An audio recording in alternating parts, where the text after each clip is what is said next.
When I met with Elder Ruchtdorf, he asked me, do you have a testimony of the atonement? I said, that's a trick question. He said, why is that a trick question? I said, because I believe in it for you.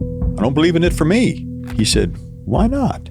And I was looking at the floor, and I said, because I spent 26 years doing all I could to hurt the church. And I'm staring at the floor, and he says, Dusty. And I looked up, and he had that kind of half smile you see on his face when he gives a talk sometimes. And he looked at me straight in my eyes, and he said, your sins are forgiven.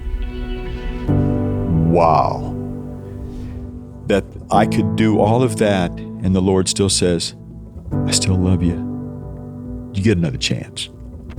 I had Susan with me, and Susan was a Southern Baptist, and she had told me when I came back to the church, she said, I'll support you, but I will never, ever get baptized. But we met with him, and he has such a way, not many people can do this.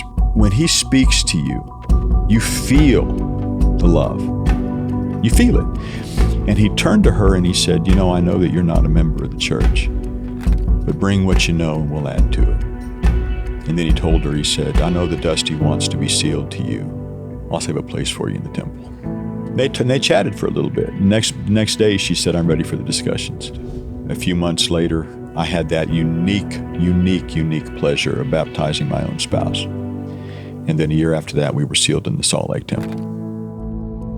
I do not know who in this vast audience today may need to hear the message of forgiveness, but however late you think you are, however many chances you think you've missed, however many mistakes you feel you've made, or distance from home and family and God you feel you have traveled, I testify that you have not traveled beyond the reach of divine love.